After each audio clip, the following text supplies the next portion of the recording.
And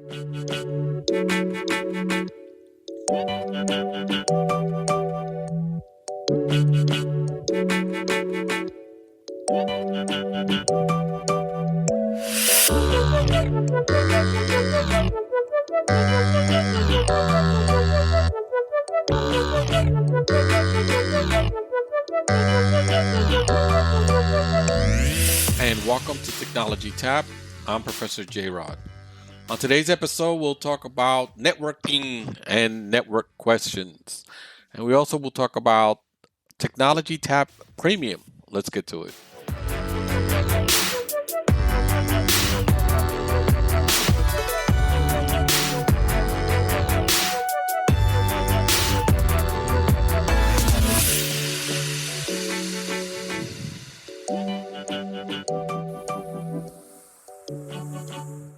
All right. Thank you for coming. I'm Professor J-Rod.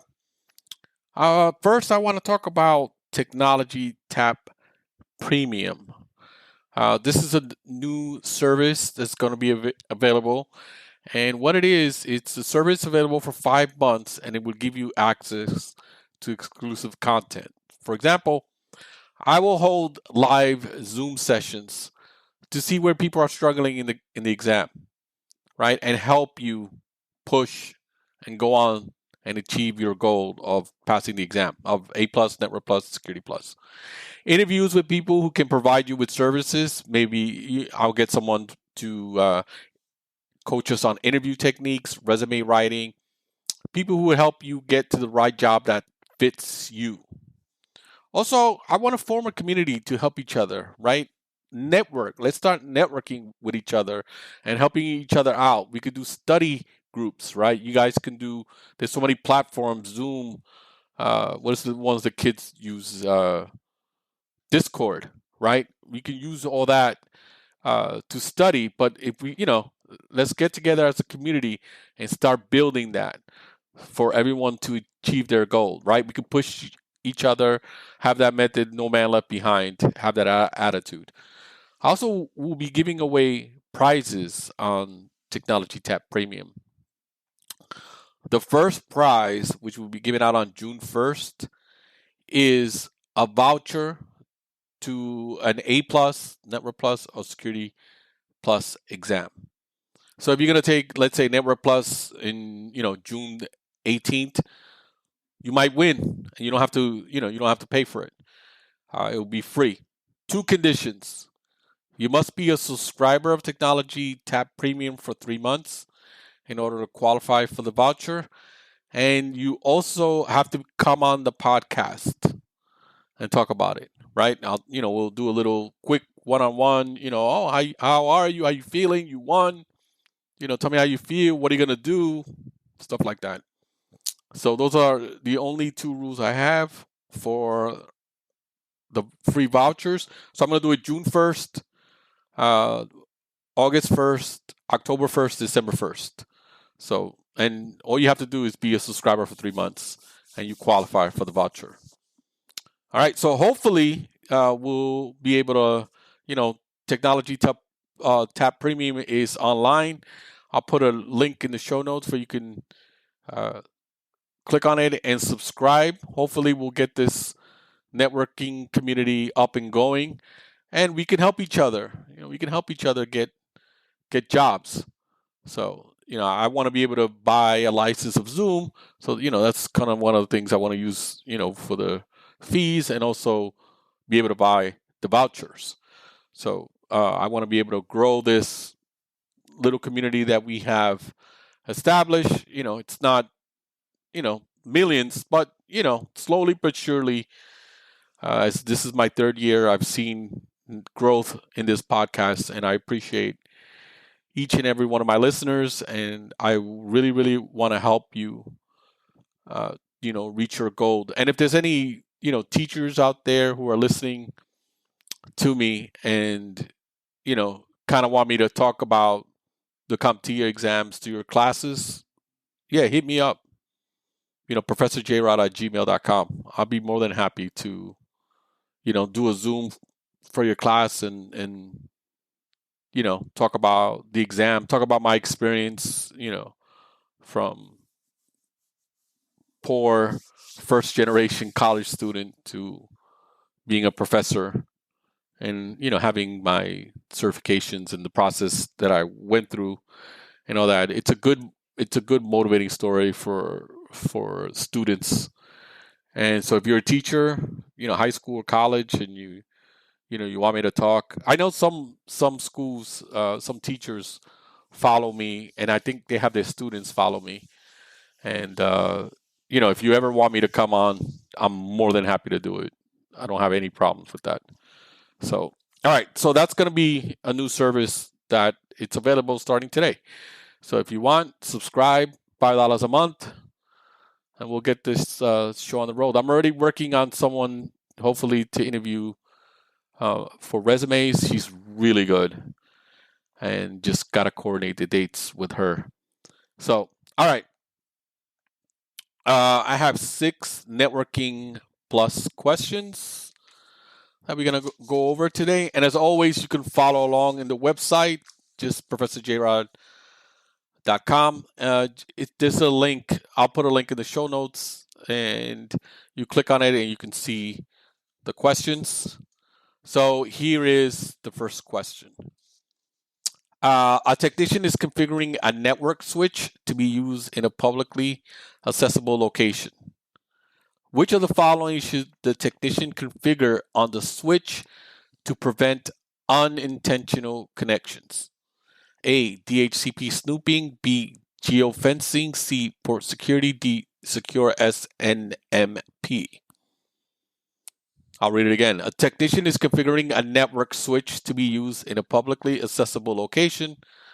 Which of the following should the technician configure on the switch to prevent unintended connections? DHCP snooping, geofencing, port security, and secure SNMP. I'll give you a couple of seconds to think about it, and that way you can mentally give me your answer, right? So, and here we are. The answer is C, port security, right? And it's pretty obvious, right? Because the key word here is what?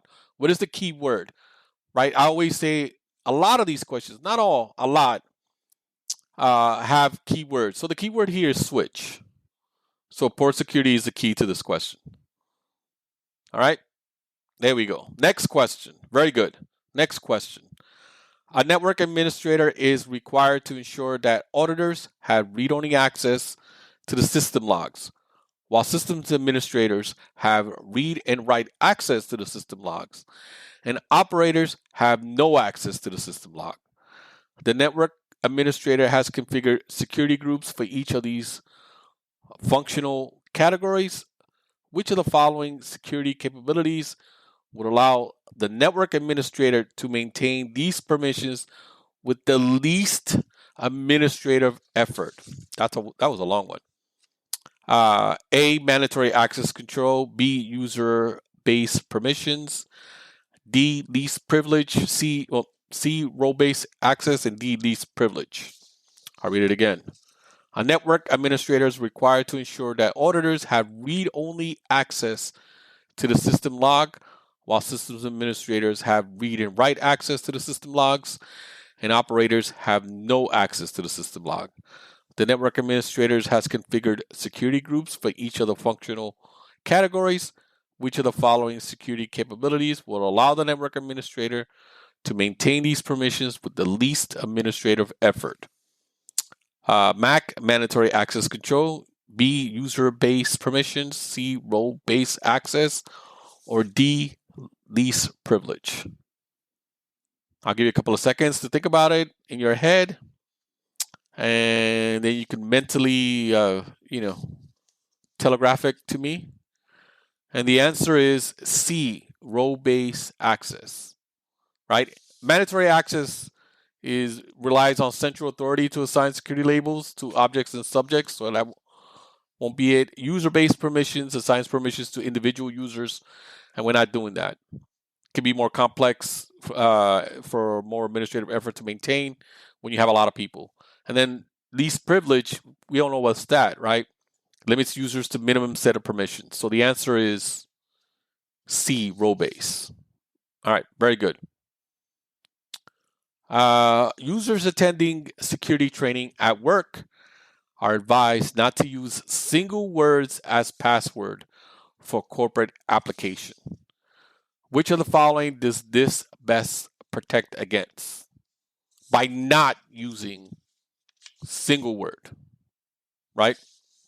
A, on path attack. B, a brute force attack. C, a dictionary attack. D, Mac spoofing. And E, denial of service. I'll read it again. Users attending security training at work are advised not to use single words as password for corporate applications. Which of the following does this best protect against? A, on path attack. B, brute force attack. C, dictionary attack. D, Mac spoofing. And E, denial of service. I'll give you a couple of seconds. That way you can mentally telegraph me the answer. And the answer is C, a dictionary attack. Of course, right? Simple word, right? If I put, Mickey Mouse, right, with a dictionary attack, oh, and that's 2 words. So something like climate, right? Climate, that's the password. With a dictionary attack, it'll eventually get to climate and break the password. All right. Next, a network administrator wants to analyze attacks directly towards the company's network. Which of the following must the network administrator implement to assist in their goal? A, honeypot. B, network segmentation. C, antivirus. Or D, a screened subnet. So I'll read it again. A network administrator wants to analyze attacks directed towards the company's network. Which of the following must the network administrator implement to assist in this goal? A, honeypot. B, network segmentations. C, antivirus. D, a screen subnet. We'll wait a couple of seconds, right? You mentally think about it and then telegraph it to me via wireless. That's an old joke there. And the answer is honeypot. Honeypot is a kind of trap for attackers made available so you can study them. So the answer is A, honeypot. Very good. Next question. A network engineer configured new firewalls with the correct configurations to be deployed to each remote branch. Unneeded services were disabled and all firewall rules were applied successfully. Which of the following should the network engineer perform next to ensure that all firewalls are hardened successfully? A, ensure an implicit permit rule. B, configure the log settings. C, update the firewalls with current firmware and software. And D, use the same complex password on all firewalls. Let me read it again. This one's it's not as complicated as you may think. A network engineer configured new firewalls with the correct configurations to be deployed to each remote branch. Unneeded services were disabled, and all firewall rules were applied successfully. Which of the following should the network engineer perform next to ensure that all firewalls are hardened successfully? A, ensure that an implicit permit rule is enabled. B, configure the log settings of the firewall to the central syslog server. C, update the firewalls with current firmware and software. And D, use the same complex password on all firewalls. So, what is the key word here? Well, you got to read the questions as I always say. And they give you a lot of information up front, right?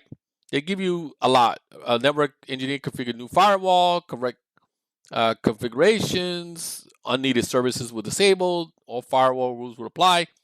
But it wants you, the question that it's asking you is, to ensure that the firewalls are hardened successfully, what should he do next? That's the question that they're asking you.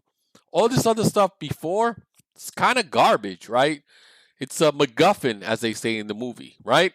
It doesn't really need to be there, right? You could just have, which of the following should the network engineer perform next to ensure all the firewalls are hardened successfully.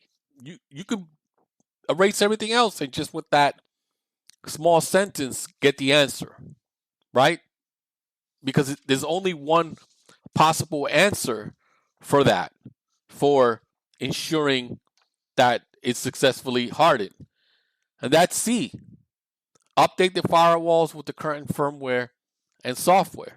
That's what they're asking you. See, folks, this is what I mean with CompTIA, and I cannot emphasize this enough.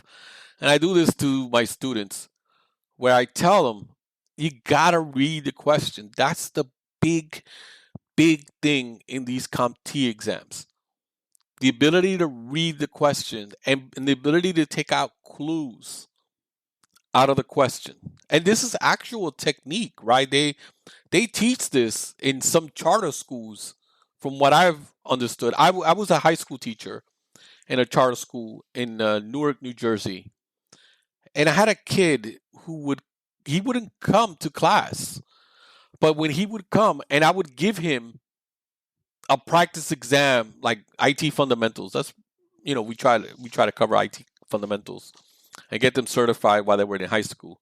This kid would get like an 800 out of 900, 750 out of 900, 780 out of 900 after missing days and days of school. And then I had one of my co-teachers tell me that, he went to a certain charter school and they teach that. They teach the students how to eliminate questions. So he was able to score high even though he was barely ever in class. So he had a lot of talent, that kid. Fortunately he ended up dropping out, but I tried to convince him to stay. I was convinced he had talent, because these are not easy questions, and he would always get way past minimum passing marks. So that's the technique. One of the techniques in these questions is reading the question and be able to pick out what they asking you. Because everything before this, you don't really need it. You don't really need to read it. Just read what they're asking you, right? What's next to ensure that all the firewalls are hardened successfully? That's it. That's the question. Everything else before that, that's nonsense. That's a MacGuffin. They just throwing that in there to try to get you confused. You see firewall, and I'm sure some of you right away said ensure implicit permit rule, right? Because you're thinking firewall, rule, right? They go together. No, but that's not what they're asking you. That's not what they're asking you. So it's extremely important to read the question. And here's the thing, ladies and gentlemen, you kind of have to read it quick, right? Because you don't have a lot of time. You only have an hour and a half. So, you kind of, my best approach is for taking the exam is do the simulators. Go after the simulators, go through one pass of the exams. Go through it, and the ones that you know right away, what port number is Telnet? 23, right? Those, do them. The rest, check later, check later, check later, check later. And then do a second round with you going over the questions that you marked, check later, right? That's the strategy that you should use to taking the exam. Because at least if you run out of time, you've answered questions that you feel comfortable that you answered correctly. So if you run out of time and you don't answer all the questions, at least you answer the ones that you were comfortable with. And that would help you pass. Plus the simulators, which have more points. So listen, I've had students, one student in particular, she told me she didn't do any of the simulators and she still passed. She skipped over the simulators and she still passed. So it's possible. All right, next question. Last question. A technician is connecting multiple switches to create a large network for a new office. The switches are unmanaged layer 2 switches with multiple connections between each pair. The network is experiencing an extreme amount of latency. Which of the following is most likely occurring? Network Ethernet collisions, a DDoS attack, a broadcast storm, and routing loops. So I'm going to read it again. A technician is connecting multiple switches to create a large network for a new office. The switches are unmanaged layer 2 switches with multiple connections between each pair. The network is experiencing an extreme amount of latency. Which of the following is most likely occurring? A. Ethernet collisions. B. A DDoS attack. C. A broadcast storm. And D. Routing loops. All right, give you a couple of seconds to think about it and mentally telegraph me what your answer is. And, well, let's look at it. What's the clue here?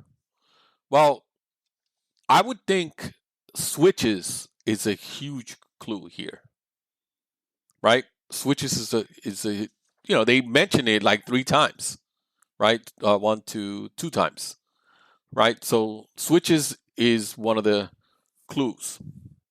Yeah, 3 times. Multiple switches to create a large network for a new office. The switches are unmanaged layer 2 switches. So they're just regular switches that don't have an IP address, right?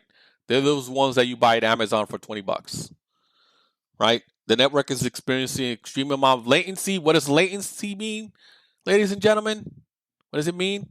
Delay, right? And remember, there's a whole new vocabulary when you go into these CompTIA exams, right? That's one of these, right? Latency means delay. So, which of the following is most likely occurring?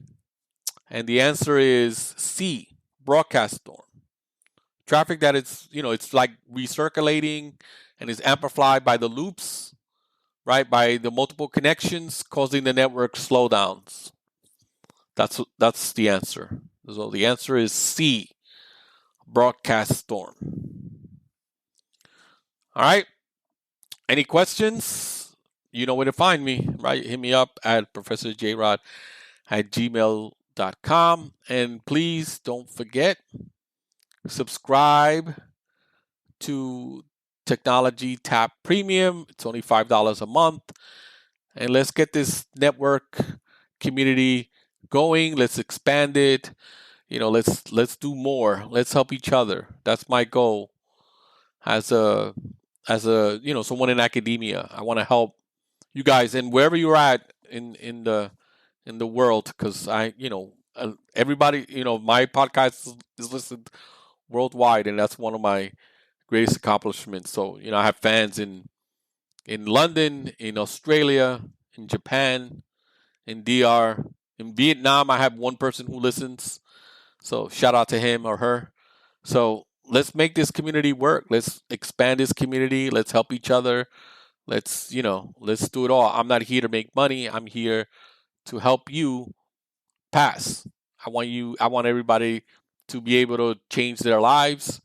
And, IT is one way to change your life. So if you're interested, if you buy into this stuff that I'm saying, subscribe to Technology Tap Premium, and we'll do these meetings and we'll do these get-togethers over Zoom, and we'll try to help each other out. All right, till next time.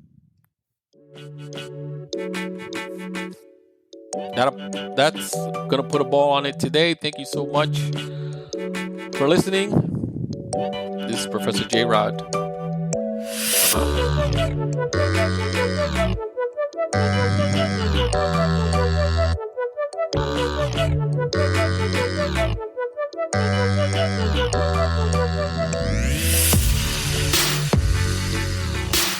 This has been a presentation of Little Cha-Cha Productions. Art by Sarah and music by Jokum. If you want to reach me, my email is professorjrod@gmail.com.